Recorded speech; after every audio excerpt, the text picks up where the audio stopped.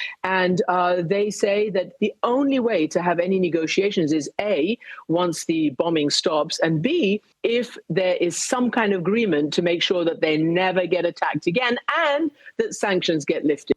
تو یہ پاسبلٹی ہے, کرسٹین امان پور کہہ رہی ہیں کہ ایران مذاکرات سے مکمل طور پہ انکاری ہے, لیکن وہ یہ کہتے ہیں کہ اگر اسرائیل اور امریکہ ایران پر بمباری بند کر دیں اور جو سینکشنز ہیں وہ ختم کر دیں پھر بات چیت ہو سکتی ہے.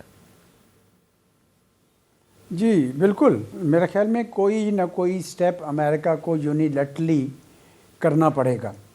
اور ویسے بھی ڈونلڈ ٹرمپ صاحب کا جب یہ کہتے ہیں کہ ہم بات چیت کر سکتے ہیں ان کے ساتھ, یہ بذات خود ایک بہت بڑی ریٹریٹ ہے ان کی طرف سے.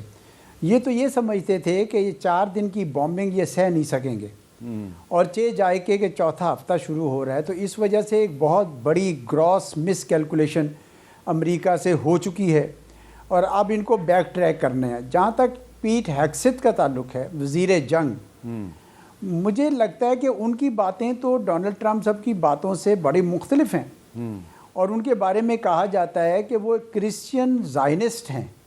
ان کا جو اپنا نقطہ نظر ہے اور جس طرح کی وہ ایڈیولوجیکل ڈائمنشن بیچ میں لے کر آ رہے ہیں, جس کے حوالے سے وہ چاہتے ہیں کہ وہاں پہ واقعی گریٹر اسرائیل بنے اور اس میں پھر حضرت عیسیٰ کے واپس آنے کا بندوبست ہو سکے, ان کی ایڈیالوجی بڑی مختلف ہے ڈونلڈ ٹرمپ صاحب سے.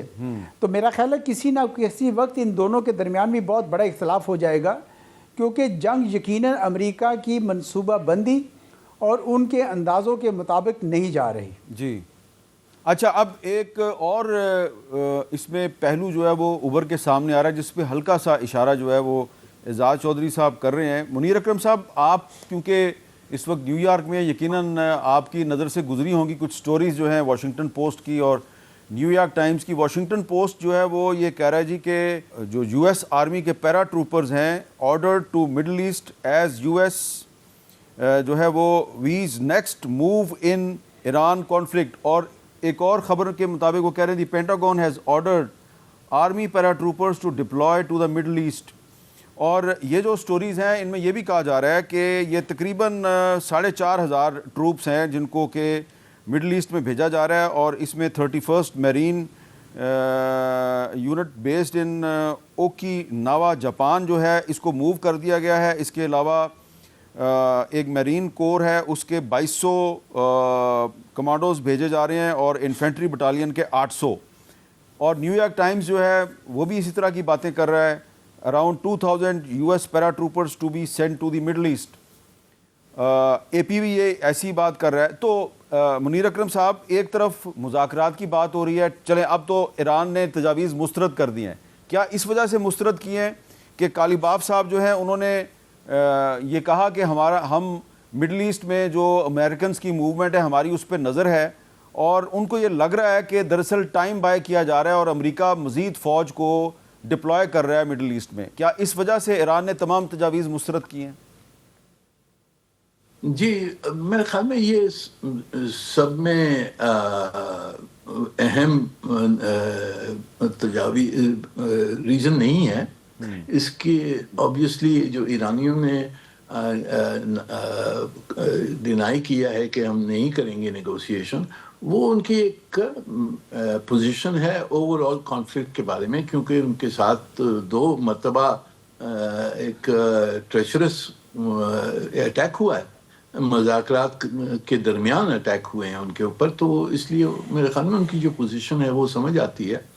یہ جو فوجوں کی جو بات ہو رہی ہے یہ امریکہ کے طرف سے یہ ایک اشارہ ہے کہ ہم ایسکلیٹ کر سکتے ہیں, اور یہ اس کی دھونس ایرانیوں پہ ڈالنے کی کوشش کی کہ جی ہماری یہ پھر فوج آئے گی, پھر ہم خرگ آئلینڈ لے لیں گے, پھر شاید ہم ہرمز میں انٹروین کریں گے. تو ایرانیوں کا ریئیکشن یہی ہے کہ آپ آئیے کیونکہ مشکل آپ کی پھر زیادہ ہو جائے گی. تو ان کے لیے تو یہ ڈیزاسٹر ہوگا اگر انہوں نے بوٹس آن دا گراؤنڈ لگائے. پر یہ اس کو دھمکی کے طور پر استعمال امریکہ کر رہا ہے, اور ایران نے بھی یہ دیکھا ہے, اور وہ ان کی میرے خیال میں اسیسمنٹ ہے کہ اگر انٹروین انہوں نے کیا اور بوٹس آن دا گراؤنڈ لے آئے تو ہم ان کے اوپر کیجولٹیز بہت زیادہ ہم ڈال سکتے ہیں. تو اس لیے یہ ٹھیک ہوگا. تو یہ دھمکی سے وہ ہٹے نہیں ہیں. یہاں تک کہ فیصلہ کیا ہے, امریکہ ریلی اگر ایئر بون ٹروپس ڈالے گا, مرینز ڈالے گا, خرگ آئلینڈ پہ ڈالے گا, ہرمز کو کیپچر کرنے کی کوشش کرے گا, یہ سب غلطیاں ہو سکتی ہیں. کیونکہ جیسے آپ نے دیکھا ہے ان کی سیکرٹری آف وار جیسے ہیں, اس کی کیا ایویلیویشنز ہیں اور کتنی غلطیاں ابھی تک انہوں نے کی ہیں اس جنگ میں. تو شاید یہ غلطیوں میں پھر اور اضافہ ہو جائے اگر انہوں نے انٹروین کیا.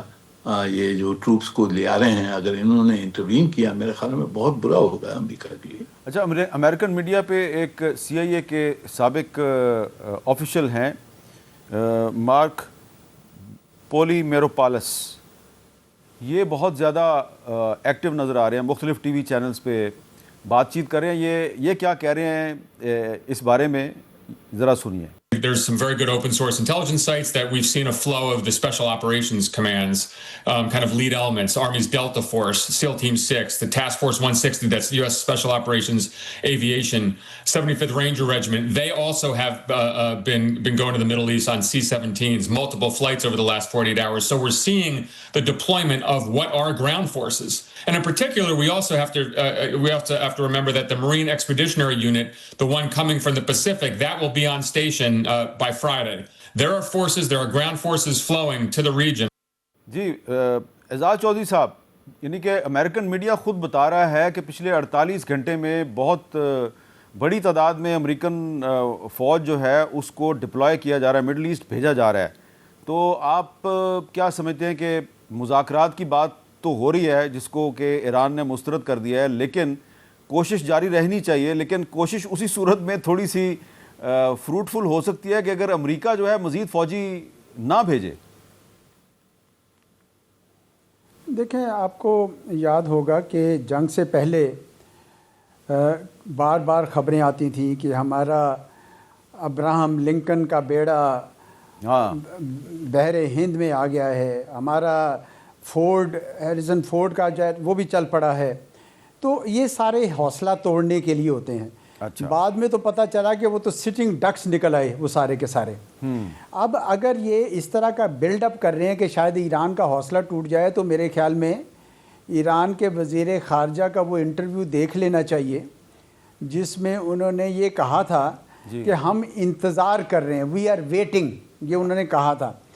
کیونکہ میرا بھی یہ خیال ہے کہ دو طریقے سے یہ آ سکتے ہیں. ایک تو یہ ہے کہ یہ خرج آئی لینڈ میں آ جائیں جو اسٹریٹ آف ہرمز سے تھوڑا دور ہے، لیکن اس امید کے ساتھ کہ وہاں پہ ایران کی جو ایکسپورٹ کرنے کی کیپیسٹی ختم کریں تاکہ ان کو کنگلا کیا جا سکتا ہے. دوسرا طریقہ یہ ہے کہ یہ چاہ بہار پہ آ جائیں اور وہاں پہ آ کے یہ اسٹریٹ آف ہرمز کو کنٹرول کرنے کے لیے کوشش کریں. دونوں صورتوں میں جب امریکہ کے باڈی بیگز جانے شروع ہوئے واپس، تو آلریڈی امریکہ کے اندر جو سینٹیمنٹ بنا ہوا ہے ڈونلڈ ٹرمپ کے خلاف اور اس جنگ کے خلاف، وہ ایک دم سے بھڑک اٹھے گا. میرے خیال میں یہ بہت بڑی ان کی غلطی ہوگی. اگر یہ انہوں نے اس قسم کی کام کیا تو ان کو بہت زیادہ نقصان اٹھانا پڑے گا. یہ اسی طرح کی مس کیلکولیشن ہے جو انہوں نے پہلے کی تھی کہ 4 دن میں رجیم گر جائے گی. اس لیے امریکنز جو ہیں میرے خیال میں اب یہ دھمکیاں تو لگاتے رہیں گے، شاید یہ کر نہیں سکیں گے.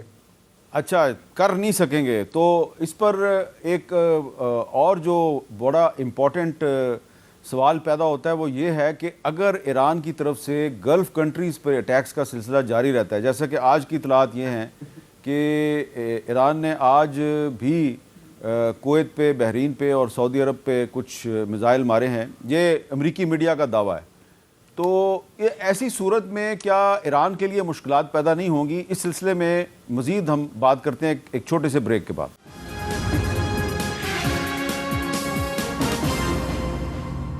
کیپٹل ٹاک میں دوبارہ خوش آمدید.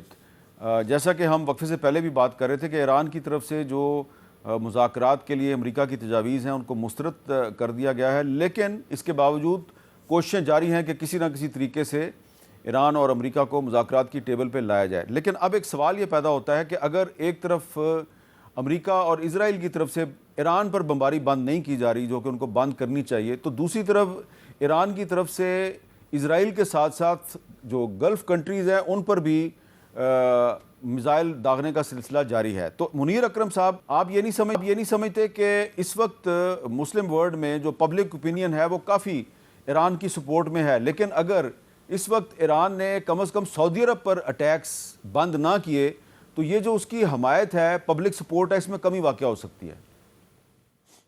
جی ضرور.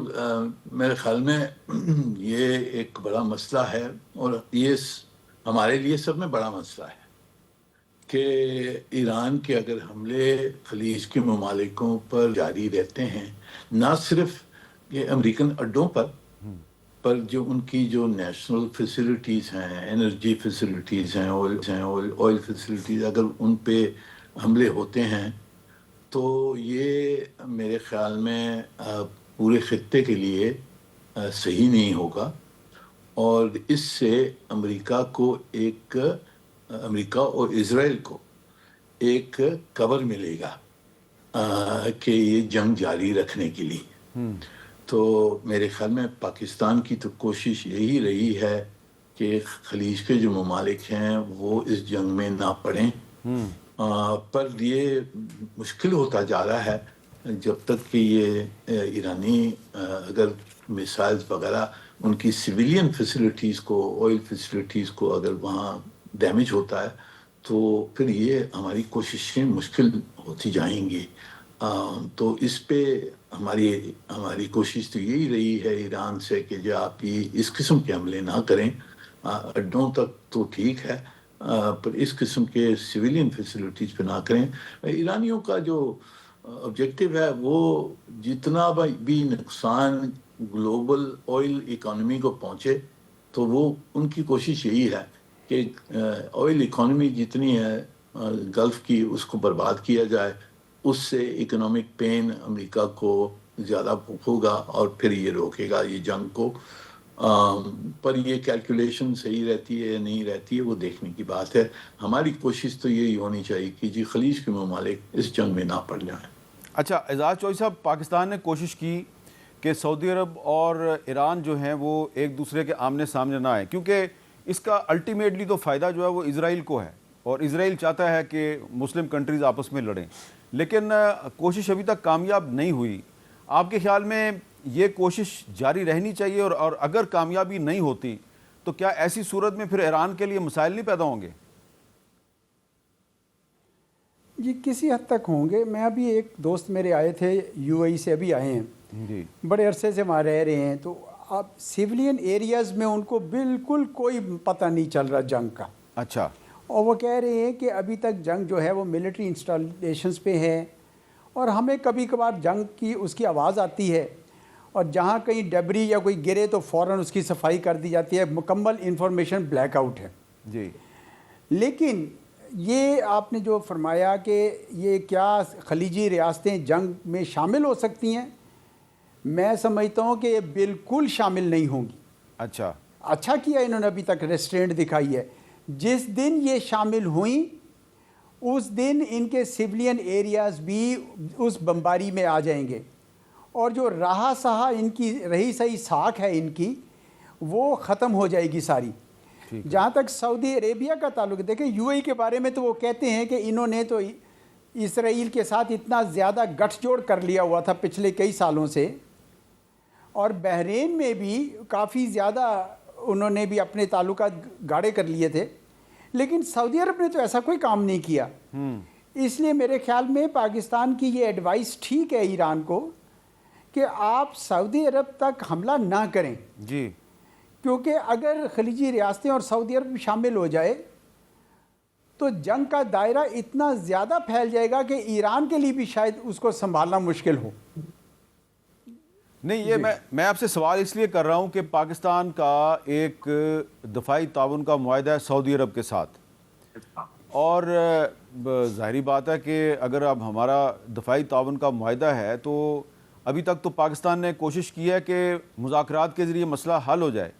تو اگر ایران کی طرف سے سعودی عرب پر میزائل مارنے کا سلسلہ بند نہیں ہوتا، ڈرونز بھیجنے کا سلسلہ بند نہیں ہوتا، تو آپ نہیں سمجھتے کہ ایسی صورت میں پھر پاکستان جو ہے اس کے لیے بڑی مشکل چوائس ہوگی؟ اس نے ایران اور سعودی عرب میں سے کسی ایک کا انتخاب کرنا ہے. ایران کے ساتھ تو پاکستان کا کوئی ڈیفنس کوآپریشن کا معاہدہ نہیں ہے.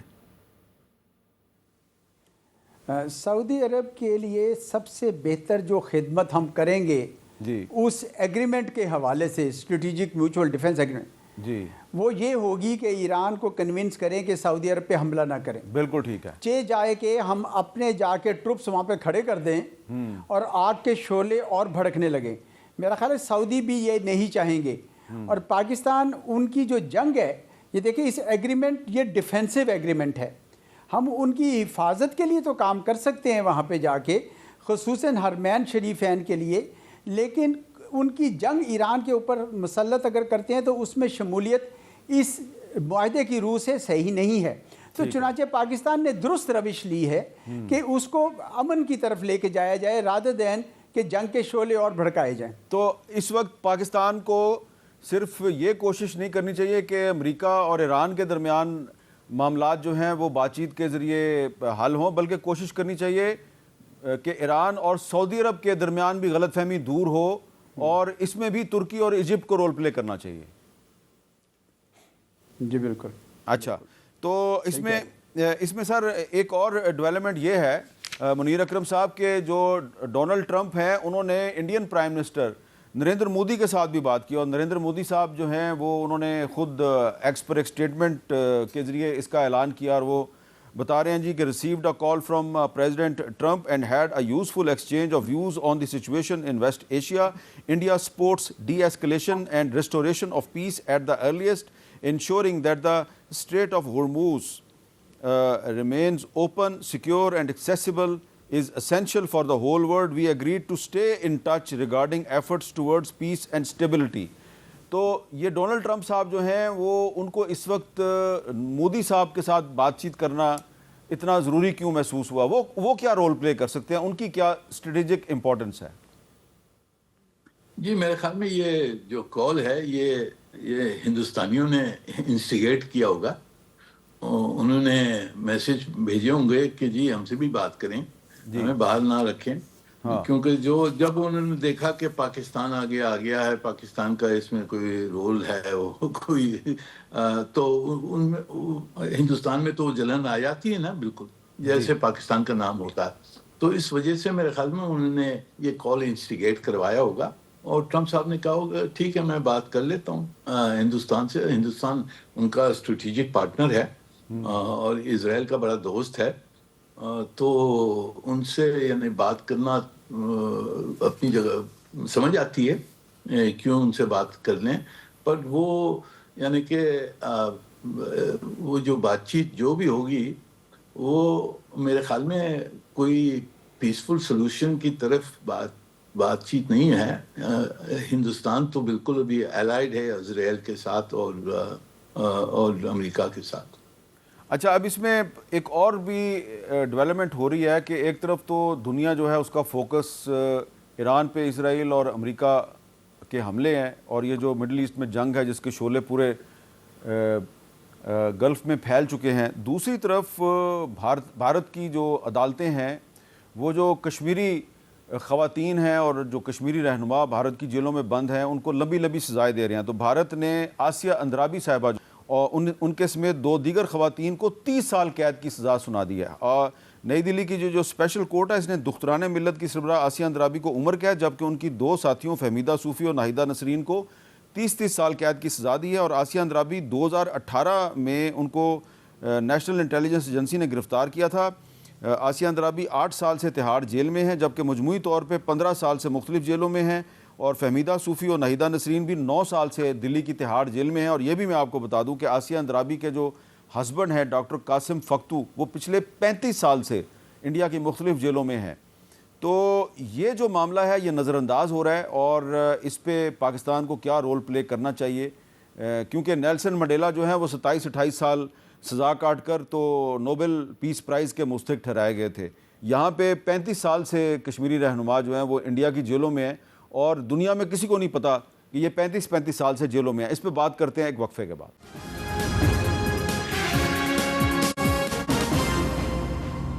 کیپٹل ٹاک میں دوبارہ خوش آمدید. اعزاز چودھری صاحب, یہ جو آسیہ اندرابی صاحبہ کو اور دیگر کشمیری خواتین کو 30 سال کی قید سنائی گئی ہے, یعنی کہ ویسے تو عمر قید 14 سال ہوتی ہے, تو یہ 14 سے بھی 2 گنا بلکہ 30 سال قید کی سزا سنائی گئی. اس کا مطلب ہے کہ یہ جب تک ان کی جیل میں ڈیتھ نہیں ہو جاتی ان کو یہ ریلیز نہیں کریں گے.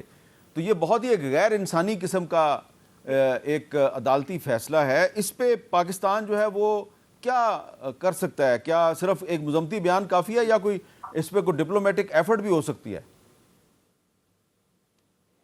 دیکھ, پاکستان مذمتی بیان کے علاوہ میرے خیال میں جو بین الاقوامی فورم ہیں ان پر آواز تو اٹھا رہا ہے, چاہے وہ جنیوا میں ہیومن رائٹس کونسل ہو یا یونائٹڈ نیشنز میں 3rd کمیٹی ہے جنرل اسمبلی کی, یا برسلز میں بہت سارے حوالوں سے یہ بات اٹھائی جاتی ہے, یورپین پارلیمنٹ میں بھی.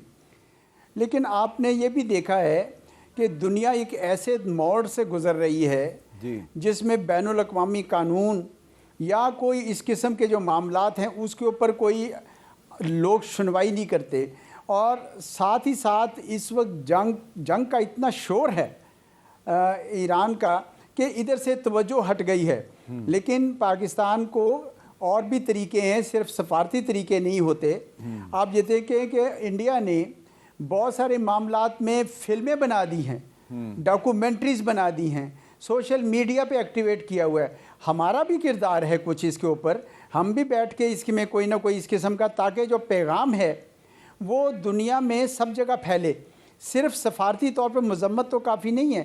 تو میرا خیال ہے کہ یہ جنگ جو ہے یہ صرف اور صرف سفارتی سطح پر اب نہیں لڑی جا سکتی, اس کے لیے سارے آپ کا اپنا جو میڈیا ہے اس کو بھی کردار ادا کرنا ہے. اچھی بات ہے آپ نے یہ آواز اٹھائی ہے, لیکن ڈاکومنٹریز اور فلمز بنانی پڑے گی. آپ کو یاد ہوگا پچھلے 10 سال میں انڈیا نے پاکستان کے خلاف کتنی زیادہ فلمیں بنائی ہیں, کیونکہ وہ دنیا میں ایک پیغام دینا چاہتے ہیں. حالانکہ پاکستان کی طرف سے کوئی دہشت گردی نہیں ہو رہی, پھر بھی ہمارے متعلق انہوں نے ایک امیج کریٹ کیا ہوا ہے. تو بالکل ہمیں آواز اٹھانی چاہیے. اگر آپ اجازت دیں تو میں وہ پہلے جو منیر اکرم صاحب سے آپ نے پوچھا تھا نا انڈیا کے حوالے سے, میں سمجھتا ہوں کہ انڈیا کو اس وقت خاصی ایمبیرسمنٹ ہوئی ہے, کیونکہ بڑے غلط وقت پہ مودی صاحب اسرائیل چلے گئے جنگ سے عین 1-2 دن پہلے, اور اپنے سارے کے سارے انڈے اس باسکٹ میں ڈال دیے کہ مجھے امریکہ کی خوشنودی کے لیے اسرائیل کا راستہ لینا ہے.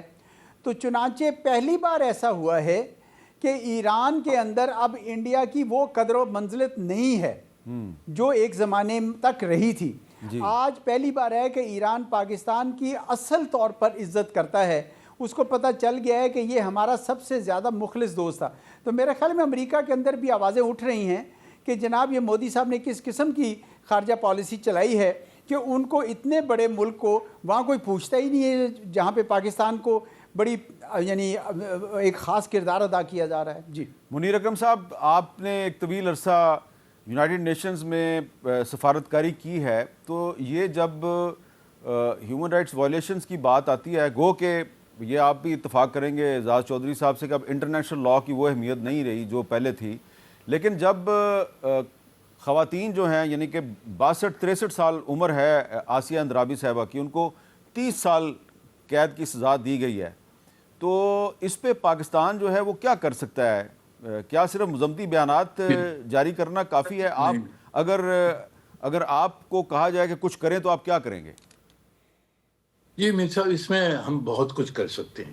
جی دیکھیے, کشمیر کا جو مسئلہ ہے اس میں ہم نے اس کو ایک ہماری نیشنل پرائیورٹی بنانی ہے. جی کہنا تو آسان ہے اگر ہم نے تقریریں کرنا, پر ہم نے دکھانا ہے دنیا کو کہ یہ ہمارا پرائیورٹی نیشنل آبجیکٹو ہے.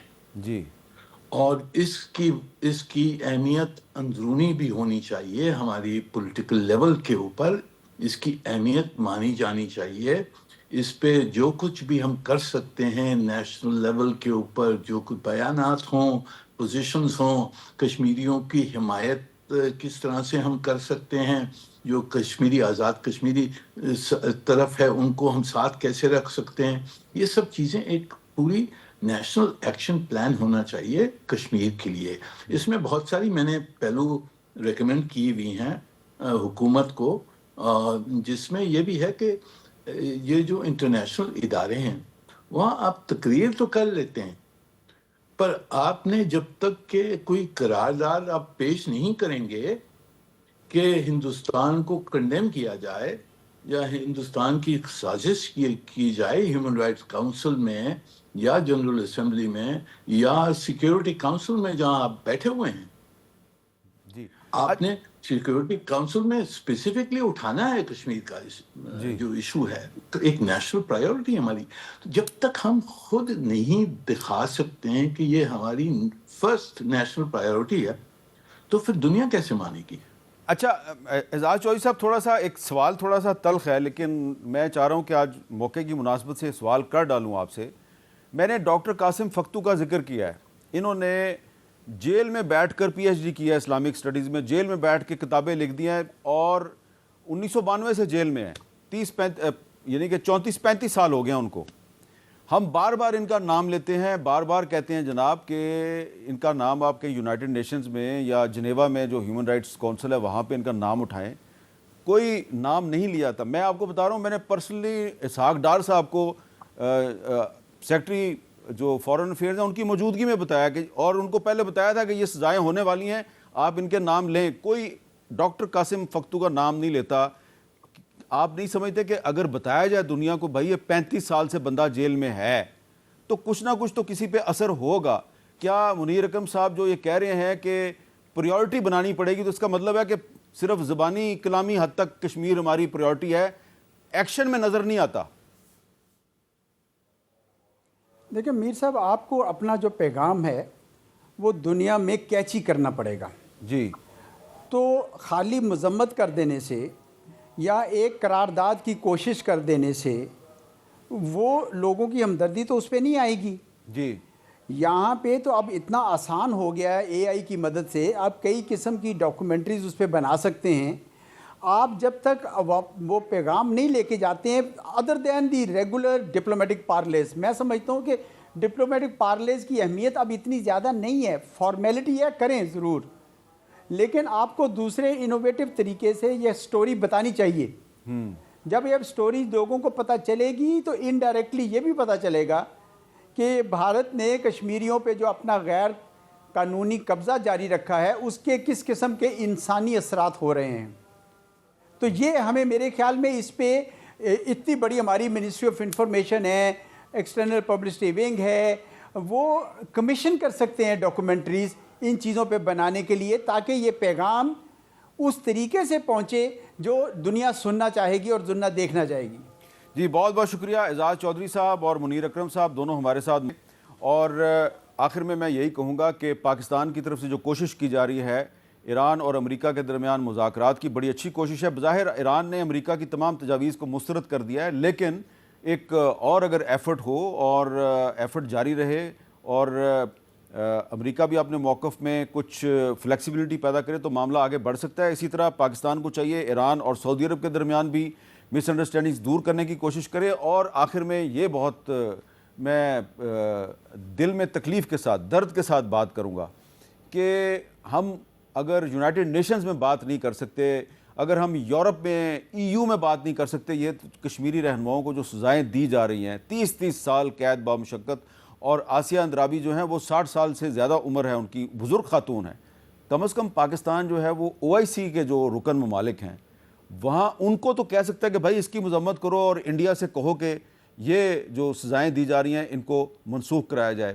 تو اگر پاکستان چاہے تو بہت کچھ کر سکتا ہے، لیکن اس کے لیے ول کی اور انیشیٹو کی ضرورت ہے. اجازت دیجیے، اللہ حافظ.